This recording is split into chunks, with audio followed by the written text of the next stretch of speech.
Hi, my name is Benjamin Watts. Welcome back to another 5-minute devotional. Today we're going to be finishing up keeping faith. We could continue this series on and on and on because I believe that there's always a new circumstance in which we need to keep faith. There's always a new circumstance that rises that we weren't aware of.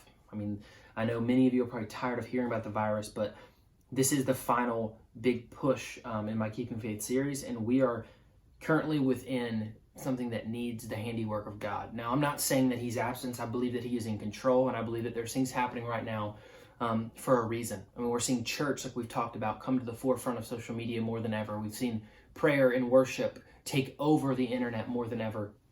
And so I think by faith, miracles will happen during this season. And so let's read through, and I'm going to jump around verse to verse to verse. I'll name the verse I'm at.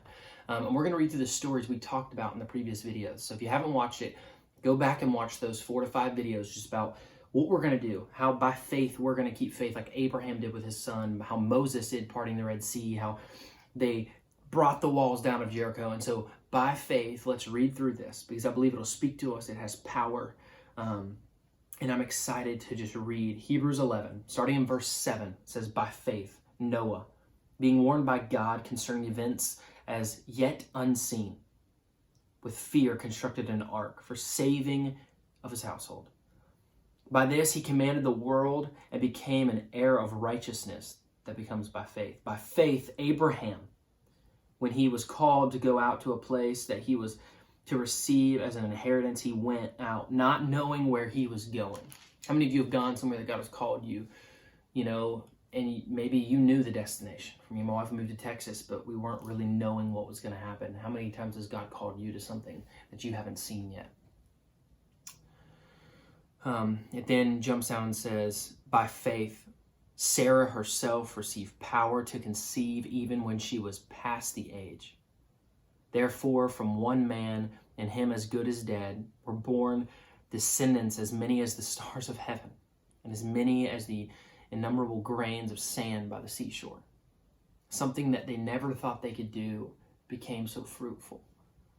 And it goes on to say, these all died in faith, not having received the things promised, but having seen them and greeted them from afar, and having acknowledged that they were strangers and exiles on the earth. How many of you would willingly do something not knowing? I'm not going to say you wouldn't get it, but not knowing if you'll even receive the blessing. A lot of times we do stuff out of act of what we will receive. It's a natural thing. We're consumers. But by faith, they did it, and they didn't see the end. I'm going to jump down to verse 17. By faith, Abraham, when he was tested, offered up Isaac, that one son, the one they prayed for, the one that they longed for. He offered him up. He who had received the promises was an act of offering up his only son. Familiar story.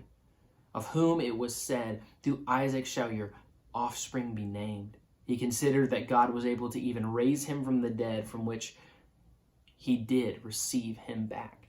You see this moment where his only son was offered up. But by faith, he knew that he had the power to resurrect him, even if he took his own son's life, that God would be in that moment and raise him. We then jump down to verse 23. By faith, Moses, when he was born, was hidden for 3 months by his parents because they saw the child was beautiful and they were not afraid of the king's edict. Right here, we didn't talk about this specifically, but by faith, starts the process of the power of Moses, just the importance of the promise that he would live, because then we jump to verse 29 and we see this moment where Moses gets to save the people. For he was saved by his parents, but now he gets to return the favor. And it says, by faith, the people crossed the sea as on dry land. But the Egyptians, when they attempted to do the same, were drowned. By faith, here we go. By faith, the walls of Jericho fell down after they had been encircled for 7 days. Not 6, not 5, not 4, 7 days. They listened. They followed through the plan that God had laid before them. And then you see a moment here where Joshua's faith assures faith that Rahab, by faith, the prostitute, did not perish with those who were disobedient because she had given a friendly welcome to the spies. We read of just powerful stories here in Hebrews 11. I would challenge you, like I said, to go back and read the whole thing. It was an awesome series. I'm excited to continue doing the devotionals. If you have things that you want me to talk about, if you have ideas, or maybe you have prayer requests, if you have needs, desires, please contact me. My email will be down below. My social media will be down below. Reach out. But I just want to say this one more time before I read this final quote, that this is not your church. I know right now we're in a virtual church phase, but please find a home, find a community. We have churches doing FaceTime, Zoom calls, whatever it may be. There's churches out there willing and ready to get you connected. And it's honestly easier than ever right now because you can just go online at the convenience of your couch, your bed, your computer, your phone, and link up with someone who will listen to you, be accountable with you, because you may be wondering, I don't have that faith. And I would challenge you to just ask yourself, do you have the relationship? And so I found this online, and it says, faith is greatly misunderstood. There are many different ideas of what it is. Faith is not positive thinking. Sorry about that. Faith is not a hunch. Faith is not hoping for the best. Faith is not feeling optimistic. But it kind of encompasses all of that. It's a deeper thing. Faith is just not an emotion, is what I'm trying to get at. First says, yes, you can be optimistic, and people say, why? And you reply, I have faith. You can be positive in a dark time, and people ask why. And you say, because I have faith. But faith is really all of the above. For faith is the tangible essence of what is hoped for. So tangible that the faith itself is evidence and reality of those things that are not yet visible. In other words, it becomes so tangible that you now possess it. It becomes a reality in your spiritual realm. It becomes a reality in your heart, in your soul, in your mind. I mean, right here we read, they didn't have faith of the things they've seen. They didn't have faith of the positivity on the next turn. They had faith that whatever would happen is what was meant to happen.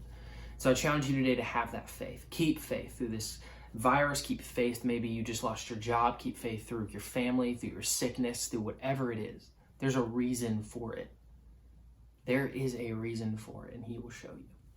So, hope you have an amazing day. And like I said, contact me if you need me. Get plugged into a church. If you need church recommendations, also contact me. I can give you a full list of churches that would be willing and ready to open their arms to you.